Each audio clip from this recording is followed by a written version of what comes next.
In this video, I will show you how to quickly and easily add a take profit and stop loss to your opened positions on Bitunix. As you can see, I currently have this long trade right here, and if I want to add a take profit or stop loss, I could either just go down here, click on TPSL and set them that way, or I can also just go here in the chart, tap on TP and then just hold and drag it up to, let's say, how much profit I want to make. You can also directly see it in here. So let's go for $25. And then if I just release it, as you can see, we have placed our take profit in here.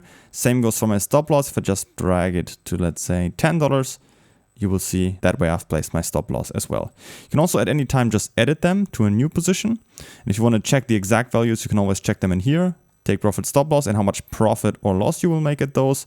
Also edit them in here by fine-tuning, or just, of course, you can cancel them and just easily set new ones in here as well. If you want to get the best sign-up bonus possible on Bitunix, you simply have to go down to the first link in the video description. You will get to exactly this page right here, and you can get up to $5,500 of welcome bonuses. To create your account, you simply have to enter your email address right here and set a password, or use one of these options, and then you're ready to go.